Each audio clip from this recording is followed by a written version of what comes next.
Nosso bate-papo de hoje com Melissa Nora, psicóloga, que já esteve aqui com a gente no Positive a Sua Mente, falando sobre um tema super interessante, inteligência emocional infantil,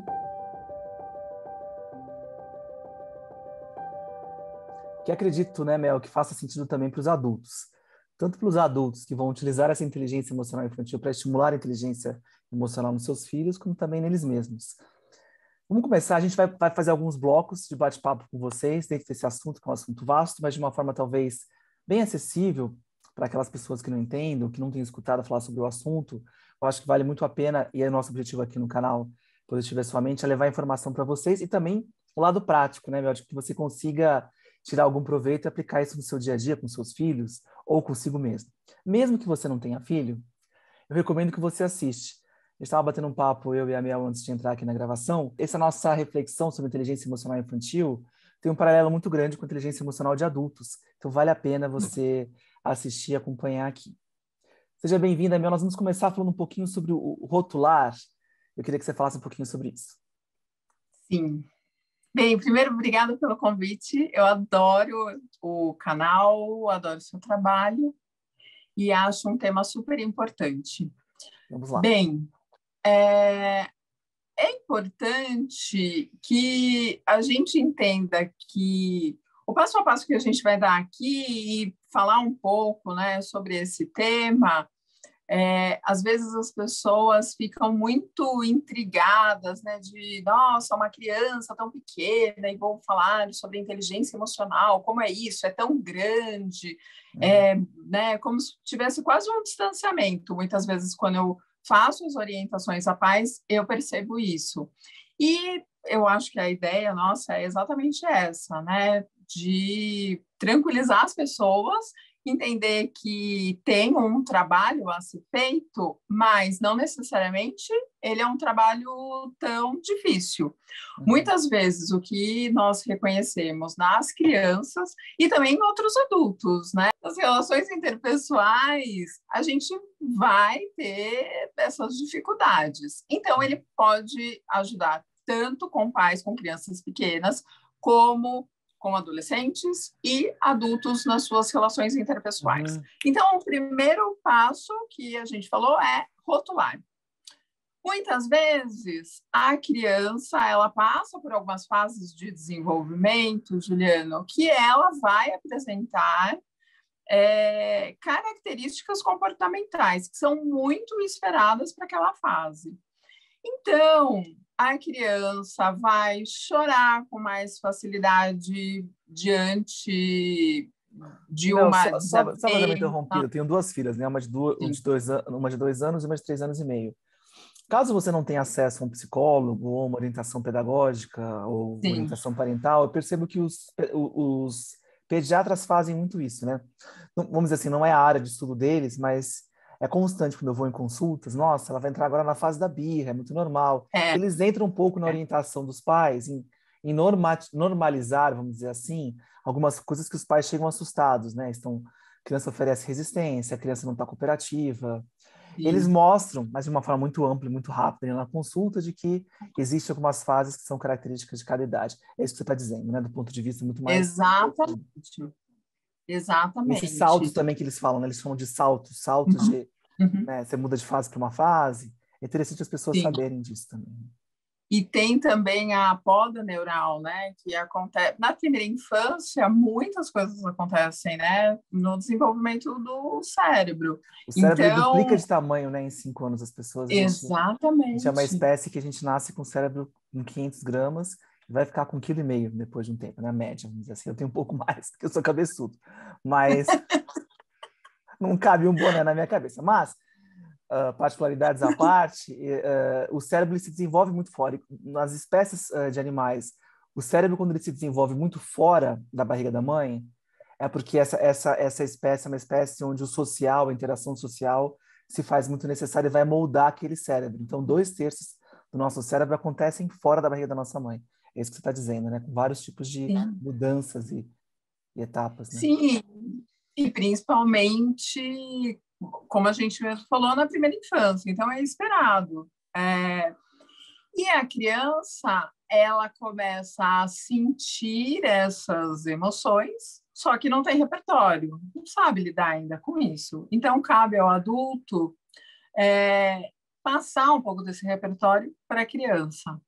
Então, voltando lá no nosso primeiro passo, rotular, dar nome a um comportamento. Tá. Então, rotular comportamentos poderia ser o nome ideal desse nosso primeiro bate-papo aqui. É isso, tá bom. Sim, sim. Uhum. Então, é uma forma de você dar nome para aquele comportamento que a criança vai emitir. Uhum. A criança aprende. Que bom, né? Uhum. Ela aprende. Então, ela vai escutar. Ai, olha, agora essa criança está muito birrenta. E depois, na segunda vez, e ela está muito birrenta. E ela aprende que aquele comportamento que ela emite faz dela uma criança birrenta. Ela aprendeu isso, né, Juliano? E depois, e para várias outras coisas. E para elogios também, como a gente estava falando no nosso bate-papo anterior. Então, ela é muito inteligente, ela é muito... Mas assim, é muito comum isso, porque eu tenho criança pequena agora, você também tem sua filha, a gente vai nessas festinhas de aniversário, nossa, mas ele é muito desobediente, nossa, mas ele é encrenqueiro. Os pais rotulam muito, e não só os pais, mas os profissionais, às vezes, cuidadores, ali, babás, que também rotulam, né? É muito agressivo, ele é muito irritado, ele é muito chorão. É uma rotulação constante. Eu não sei você, mas eu sou produto de uma sociedade, eu não sei, a gente está propondo aqui não rotular, mas eu e você, com certeza, somos produtos de uma rotulação em excesso, não é mesmo? Sim. Não E eu acho viemos que criados dentro de uma mãe e pai, claro que de um não. seio educacional na nossa época, onde rotular não era algo correto, vamos dizer assim, era só o que se fazia. Né? Um exercício que eu faço, tanto na clínica de adultos, como nas orientações a pais, é me defina o comportamento sem dar um nome para ele. Me defina o comportamento, me defina a emoção da criança, me defina a cena, me conta sobre essa cena. Só que você não vai dar adjetivos. Com os meus clientes, eu sempre falo assim, me dá um exemplo. Nossa, meu chefe é muito agressivo. Me dá um exemplo. Eu sempre peço o exemplo por causa disso, porque o que você considera como agressivo, não sei, né? Me dá um exemplo. Aí eu fico, nossa, mas eu não consigo lembrar agora. Não, mas por favor, me dá um exemplo. É isso, né? Você me conta um pouquinho dessa situação para a gente conseguir entender sem esse rótulo, né, de agressivo, por exemplo, né? Não, e contar sobre algo, né? Ai, eu quero contar sobre o meu chefe agressivo, tá? Então me conta sem colocar nenhum adjetivo nessa história que você vai me contar. E é difícil. É difícil, mas eu acho que é um exercício muito importante para o adulto, quando ele vai falar sobre a criança, quando ele vai falar com a criança, porque daí ele não fala, é muito subjetivo para a criança pequena escutar. Você está fazendo muita birra,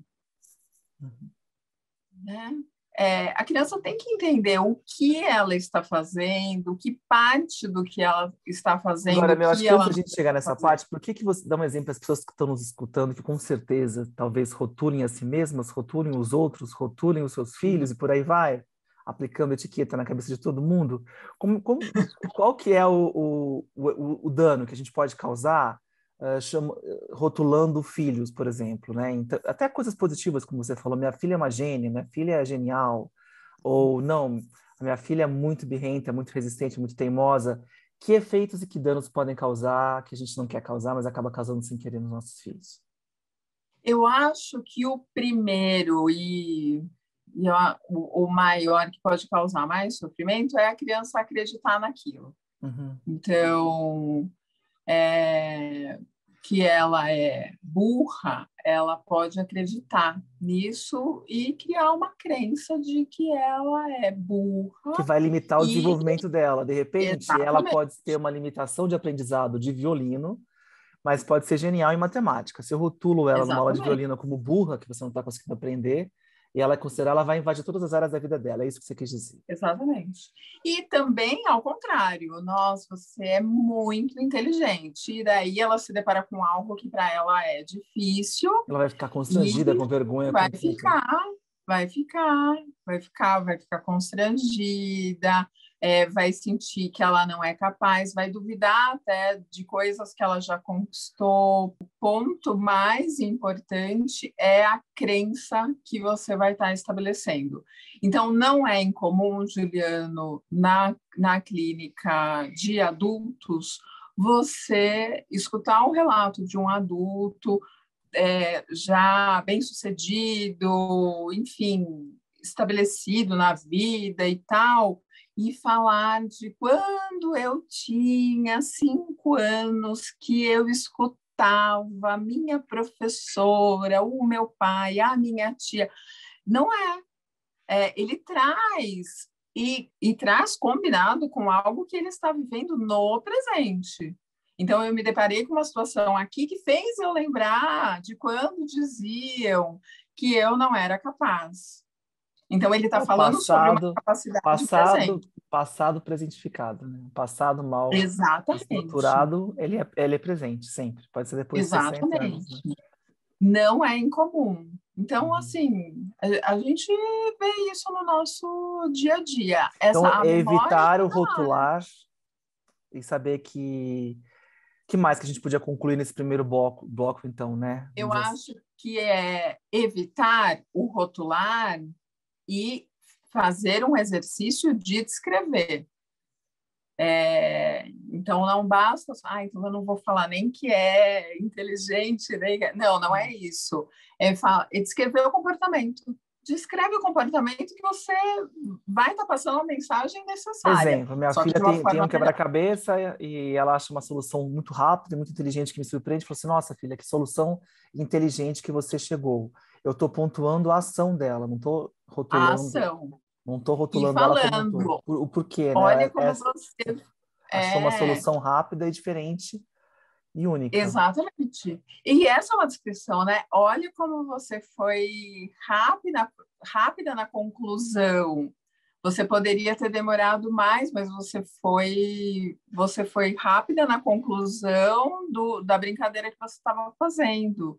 Foi difícil? Como que foi, né?